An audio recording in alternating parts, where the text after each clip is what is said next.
Ibu mau pergi. Aku ikut, Bu. Mau ngapain sih ikut-ikut segala? Pokoknya aku mau ikut. Apaan sih, kan kamu ada nenek ah? Kamu ini memang anak nakal ya. Gak tahu tata krama. Sama kakek saja kamu berani ngelawan kamu. Gak usah pura-pura nangis kamu. Hah? Hah? Kamu jangan kurang ajar sama bapak kamu. Dia bukan bapak aku. Hah? Mulut kamu jaga. Ini jelasin ke aku, Bu. Pokoknya aku nggak terima. Aku nggak setuju. Dan Tuhanmu telah memerintahkan agar kamu jangan menyembah selain Dia, dan hendaklah berbuat baik kepada ibu bapa. Jika salah seorang di antara keduanya atau kedua-duanya sampai di usia lanjut dalam pemeliharaanmu, maka sekali-kali janganlah engkau mengatakan kepada keduanya perkataan "ah", dan janganlah engkau membentak dirinya, dan ucapkanlah kepada keduanya perkataan yang baik. Dan rendahkanlah dirimu terhadap keduanya dengan penuh kasih dan sayang. Ucapkanlah, "Wahai Tuhanku, sayangilah keduanya sebagaimana mereka berdua telah mendidik aku pada waktu kecil." Quran Surat Al-Isra ayat 23 dan 24.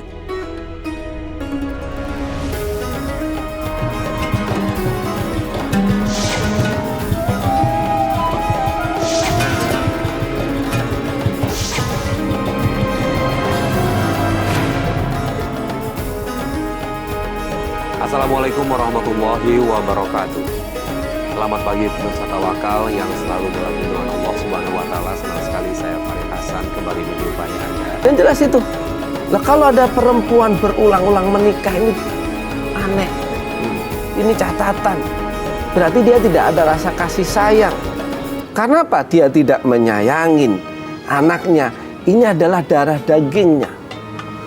Pemirsa yang dirahmati oleh Allah, ada sebuah kisah menarik. Pada zaman Umar ibnul Khattab, ada seorang bapak lapor tentang nakalnya anak. Wahai khalifah, anak saya ini bandel, nentang terus sama orang tua. Lalu anak ini dinasihatin, kamu harus taat sama orang tua, begitu.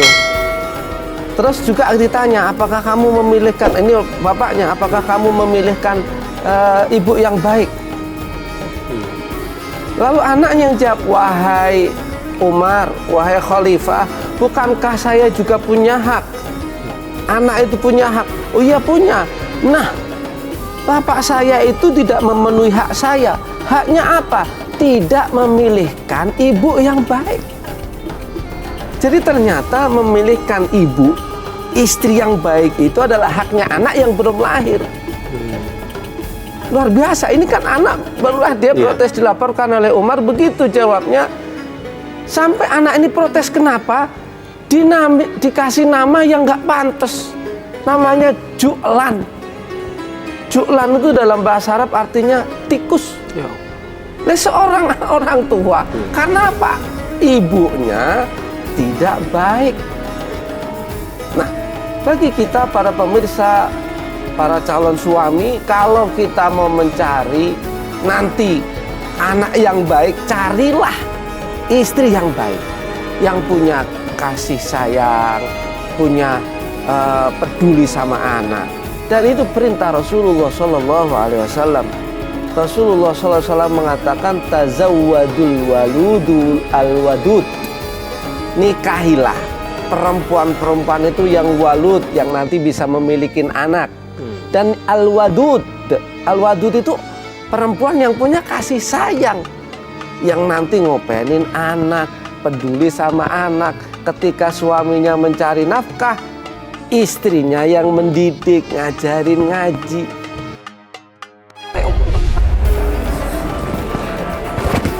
Ibu mau kemana? Ibu mau pergi. Aku ikut, Bu. Mau ngapain sih ikut-ikut segala? Pokoknya aku mau ikut. Apaan sih, kan kamu ada nenek ah? Astagfirullahaladzim. Kamu jahat banget sama anak loh. Ini kan anak kamu. Ngapa sih, Bu? Ribet banget sih jadi orang.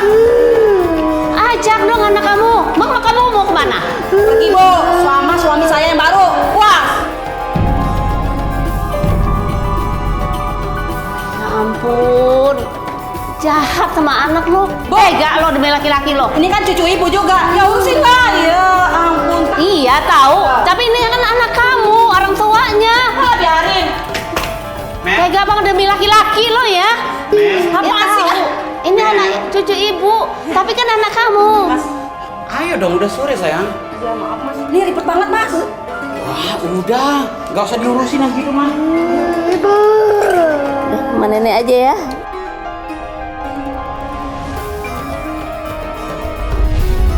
Kata penolakannya juga sampai segitu jauhnya nih Pak.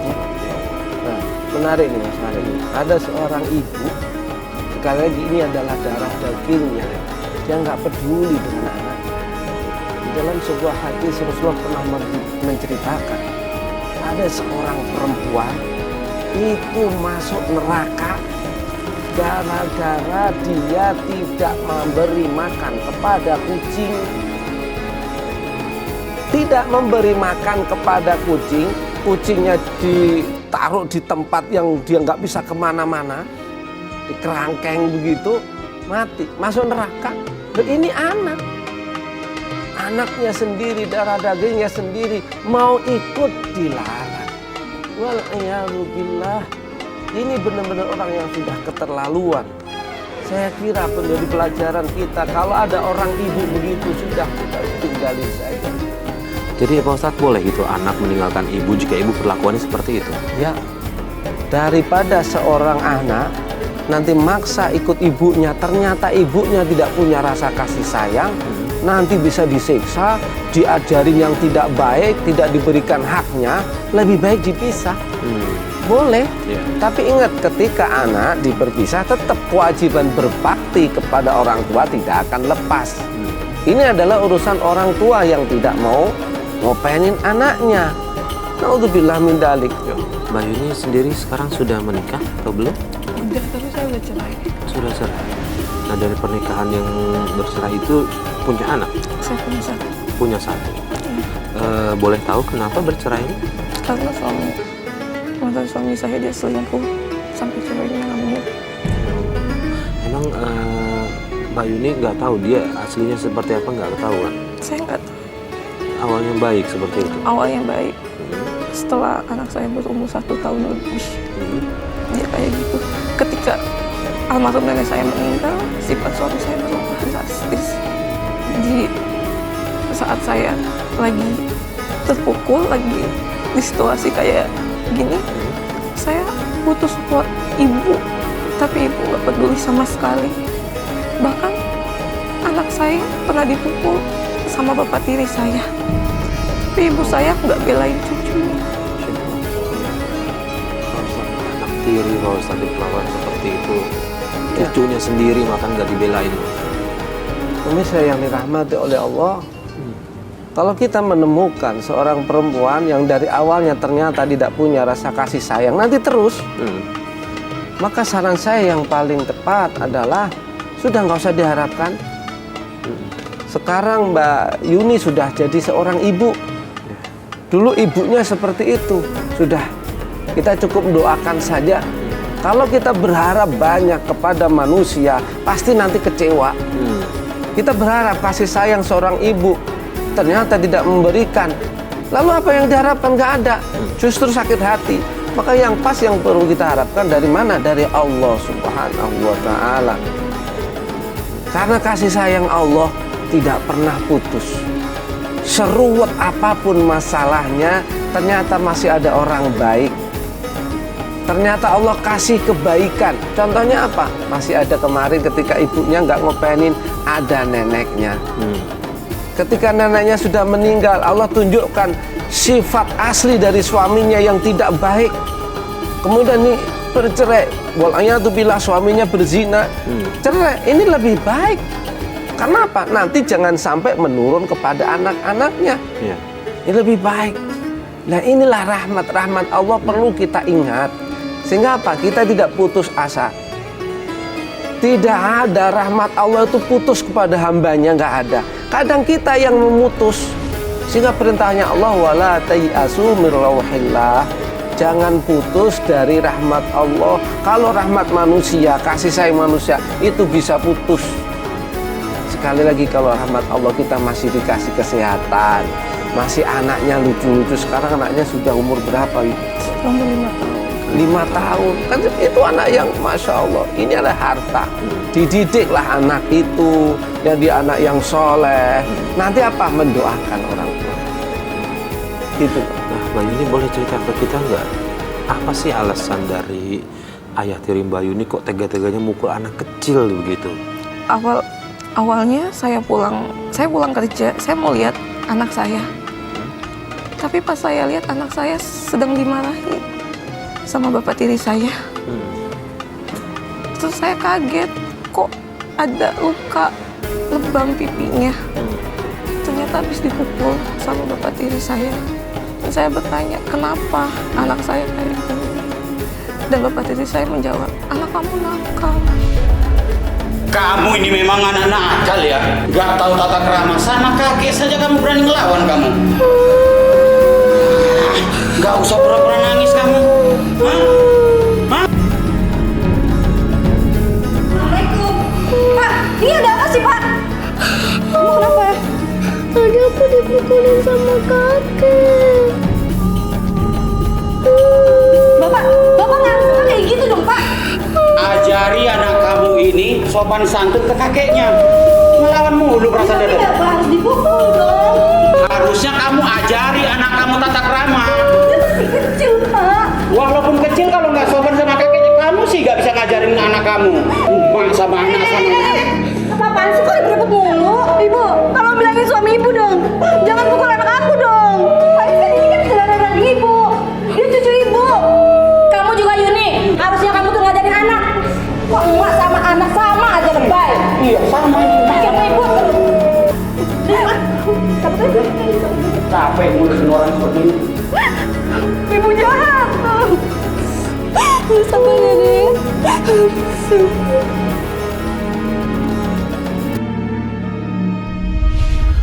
Ustaz, sebatas apa sih kita memberikan pelajaran dalam terhadap anak-anak yang mungkin dia nggak tahu itu salah atau benar, tapi kok kita dengan cepat memukul seperti itu, Pak Ustaz? Laisa minna man lam yarham shaghirana wa yuwaqqir kabirana. Rasul mengatakan tegas, tidak termasuk golonganku orang yang tidak menyayangin anak kecil. Loh, anak kecil itu umum. Ini bagian dari darah daging istrinya. Karena anak tiri kan anak juga, namanya anak tiri, anak. Walaupun ada sifat yang lain dari suami yang lain, tapi anak-anak kan begitu. Dia tidak sayangin, kan gitu nih. Dia pukul sampai lebam. Ini tidak termasuk umat Nabi Muhammad SAW, tidak diakuin. Nah, kalau ada orang begini sekali lagi, sudah nggak usah diharapkan. Udah biarin saja sudah. Kita nyari apa? Ridhonya Allah. Mungkin Mbak Yuni sekarang sudah menikah lagi. Allah kasih pertolongan. Ini Mas Farid. Jadi ketika Allah menguji di tempat ini, masalah ini, nanti akan dikasih oleh Allah solusi seperti ini. Tapi kadang-kadang kita itu maunya apa yang kita inginkan. Padahal belum tentu apa yang kita mau itu baik untuk kita. Mudah-mudahan kita semuanya menjadi orang yang diridhoi oleh Allah Subhanahu wa Ta'ala. Nah, Mbak Yuni sekarang tinggal di? Saya ngontrak sama anak saya tinggal Dengan suami yang baru ya. Mbak Yuni katanya sempat ada cekcok ya sama ibu ya. Iya, Saat di Lebaran itu ya. Iya. Boleh tahu kenapa? Saya berantem sama ibu karena ibu mau jual rumah peninggalan almarhum nenek, mau ibu jual. Saya nggak setuju, saya membantah ibu. Saya ngomong ke ibu, kalau misalkan ini rumah dijual, nanti ibu hari tuanya ibu mau tinggal di mana? Sedangkan ibu aja nggak punya rumah kalau bukan dari peninggalan almarhum nenek. Terus ibu tetap menjual? Karena hasutan suaminya, ibu malah memarahi saya dan mengusir saya untuk pergi dari rumah itu. Oh iya, benar juga nih kopi. Aduh, ya gimana Bu? Ini apa maksudnya? Ini apa maksudnya Bu? Jelasin ke aku, Bu. Apaan sih? Ini gue masih aja. Ini kenapa? Ibu kenapa mau jual rumah ini, Bu? Ini rumah nenek, Bu. Kamu apa kayak gitu? Hah? Bu, ini tuh warisan nenek, Bu. Ini rumah kenang-kenangan nenek. Ini Kamu urusan nenek. Diam kamu. kamu sopan dong ngomong sama ibu kamu. Hah? Nggak usah ikut campur. Kamu berani ya sama aku? Kamu jangan kurang ajar ya sama bapak kamu. Dia bukan bapak aku. Mulut kamu jaga. Ini jelasin ke aku, Bu. Pokoknya aku nggak terima. Aku nggak setuju. Nih, terserah ibu dong. Aku mau jual atau enggak terserah. Kamu kan cuma cucu. Nggak bisa gitu, Ibu. Kita mau tinggal di mana nanti? Kalau kamu nggak suka, silakan pergi dari rumah ini. Atau jangan-jangan kamu punya niat untuk merampas warisan ini? Hah? Enggak, aku nggak pengen. Kamu diam. Nggak usah ikut campur. Ingat kamu ya. Kamu di sini nggak ada bagian. Kamu tuh cuma cucu. Ingat nggak? Cucu. Pergi. Ibu nggak suka pergi. Aku nggak akan pergi. Ini rumah nenek aku. Kamu ngelawan ya kalau dibitahin ya. Pergi nggak? Pergi. Enggak. Pergi. Aku nggak suka. Enggak. Pergi. Dasar. Pergi lah. Pergi. Pergi. Ustaz, anak mungkin memang nggak punya hak atas rumah itu. Tapi kan ini mungkin bagian dari masukan dari anaknya. Ibu nanti mau tinggal di mana lagi kalau ini udah dijual. Nah, kalau kondisinya seperti itu Pak Ustadz, kita harus tetap terus melawan ibu atau kita memang sudah merelakan biarkan ibu melakukan itu? Upaya untuk memberikan nasihat tidak boleh berhenti. Menasihatin itu nggak boleh kita kalau sudah nggak didengar, kemudian lah terserah dia. Tidak. Ketika tidak berhasil dengan omongan, menurut kita cari jalan lain. Orang yang bisa jadi didengar oleh ibu. Ini namanya sebetulnya amar ma'ruf nahi mungkar. Ketika orang mengajak baik nggak boleh putus asa. Menyetop keburukan nggak boleh putus asa. Tapi ternyata setelah kita upayakan nggak berhasil juga, misalnya seperti ini, ya kita pasrahkan kepada Allah. Kewajiban kita sebagai orang muslim selesai. Selesainya di mana? Kita sudah melakukan nasihat, melakukan upaya. Memang kadang-kadang taruhannya adalah harta, taruhannya nyawa, kadang-kadang taruhnya harga diri. Kan begitu. Tetapi sekali lagi ketika kita meminta ridhonya Allah, tidak usah takut. Sekali kalau sudah terakhir nggak berhasil, inni tawakkaltu 'ala Allah. Hasbunallah, Allah yang mencukupin semuanya Allah. Saya kira itu. Jadi nggak perlu kita misalnya kecewa, kenapa ya dulu saya kok begini. Nanti kadang-kadang kalau kita ngomong nggak berhasil, kemudian kita menyalahkan diri kita sendiri, nanti kita jadi sakit. Ya. Kenapa merasa saya nggak berhasil, saya nggak didengerin? Nggak begitu. Kita hanya coba balighu anni, kita hanya menyampaikan. Itu ya, Bu Yuni ya. Ini sendiri itu tadi katanya bilang suaminya menghasut. Itu suami yang keberapa? Itu yang suami yang sekarang. Yang terakhir yang sekarang masih Iya. sama ibu. Semenjak ibu menikah sama suami yang sekarang, semua benda habis dijual sama ibu. Oke, Pak Ustadz, untuk posisi ayah tiri sendiri Pak Ustadz, keberadaan anak tiri itu sejauh apa sih Pak Ustadz di dalam agama? Sebaiknya harus dilakukan seperti apa? Jadi kalau seorang ayah ketika menikah dengan seorang perempuan yang punya anak, dan kalau degel ini sudah jadi anak, begitu. Kalau ini sudah menjadi anak walaupun itu anak tiri, gak boleh dia itu menyakitin. Kemudian komunikasi juga harus baik. Memang ini sudah bisa, beliau sudah berkeluarga. Ini sudah keluarga yang lain. Tetapi ketika ada saran yang baik, seorang beriman itu tetap akan mendengarkan. Tetapi kalau kasusnya bahwasanya sudah dideketin, ternyata bapak tirinya nggak mau, sudah nggak ada urusan dengan dia. Mbak Yuni sendiri ada pertanyaan ke Pak Ustadz? Ya, Pak Ustadz, apa saya salah melarang ibu saya untuk nggak menjual rumah itu? Dan apa saya salah? Apa saya salah membantah ibu saya kepada saya nggak mau ibu saya menjual rumah itu sampai saya bertengkar hebat sama ibu, maka sampai saya mau golok sama beban diri saya. Nah, pertama seorang anak apabila dia mengusulkan sesuatu kepada orang tua tidak salah, apalagi usulannya bagus sekali. Nanti kalau dijual tinggal di mana? Kan kalau misalnya misalnya sekarang punya suami nih, suaminya pergi, lalu kemana lagi? Sudahlah, itu kan pertimbangan anak nih, disampaikan, nggak salah. Karena apa? Anaknya mikirin nanti bagaimana kehidupan ibunya, jangan sampai di hari tua lebih sengsara. Kan begitu. Ini bagus. Kemudian ini nggak salah. Anak begini nggak salah. Kemudian sampai bertengkar. Nah, ini persoalannya bertengkar. Bertengkar antara anak dengan orang tua ini bertengkarnya salah. Kalau ada anak ngomong kasar, membentak orang tua, ini salah. Kenapa salah? Di Quran itu jelas, wala taqul lahuma uff. Jangan mengatakan apalagi bentak.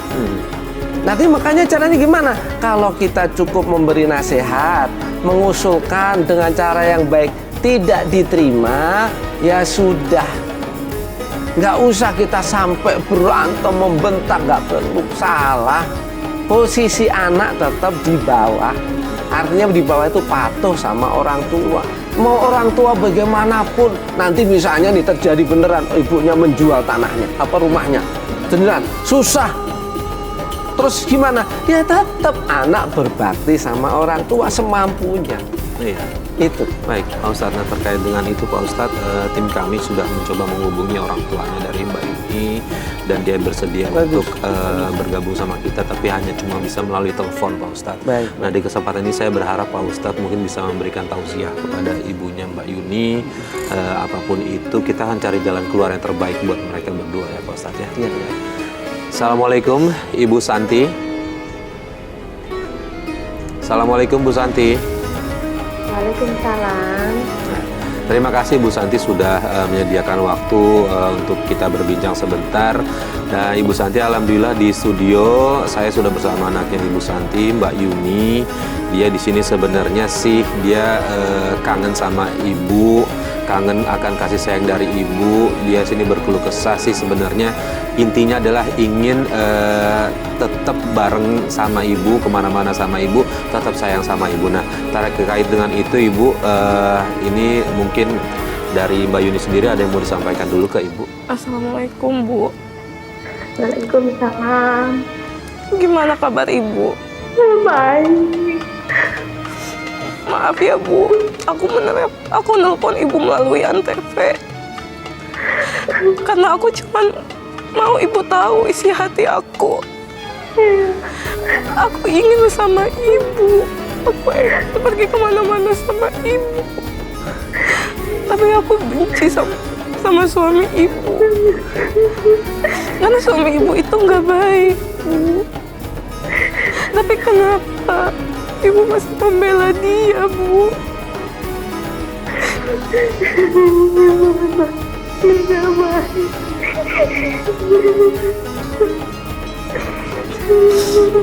Coba Ibu Santi istighfar sebentar, tarik nafasnya dalam-dalam. Ini adalah bagian dari keluh kesah anaknya Ibu Santi yang ujung-ujungnya sebenarnya adalah sayang sama Ibu Santi sih. Intinya seperti itu. Nah, bagaimana Ibu Santi? Iya, saya paham memang ayahnya itu nggak baik. Karena tapi nggak bisa. Ibu udah nikah 7 kali. Selalu kata, kalau misalnya cerai, apa kata orang? Siapa juga yang nemenin Ibu? Ya, Ibu Santi, boleh saya bicara, Ibu? Iya. Silakan. Ya, Ibu Santi, mudah-mudahan dirahmati oleh Allah. Amin. Yang pertama, saya sarankan Ibu punya kewajiban kepada suami untuk patuh. Tapi Ibu juga punya kewajiban untuk menyayangin anak-anak. Nah, kewajiban ini harus seimbang, Ibu. Saya tidak tahu kondisi kayak apa, tapi Ibu punya kewajiban seorang istri patuh sama suami. Tetapi istri punya anak, anaknya harus disayang. Jangan sampai ibu tidak memberikan keadilan. Harus adil lah, sayang ke sana, ke suami, sayang juga ke anak. Karena begini ibu, Rasulullah mengatakan, irhamu mang fil ardi yarhamukum mang fis sama. Kalau kamu menyayangin orang-orang di bumi, nanti Allah akan sayangin kepada orang ini. Kalau kita menyayangi orang penduduk di bumi, nanti penduduk langit akan menyayangi. Bisa jadi persoalan ibu ini karena kurangnya kasih sayang. Makanya coba dirubah. Kan begini Bu, innallaha la yughayyiru ma biqaumin hatta yughayyiru ma bi anfusihim. Nasib itu tidak berubah kalau kita nggak berubah. Kasih sayang ibu akan berubah, nanti Allah akan nyayangin. Bisa jadi persoalannya akan berubah lebih baik, suaminya tambah baik. Ini Bu, sekarang ini ibu perlu bangga loh. Anaknya subhanallah cerita tadi pengen ngopenin ibunya. Jarang loh Bu sekarang anak yang seperti ini. Ini ibu bersyukur Allah kasih anak yang seperti ini. Ini kenapa didikan pesantren?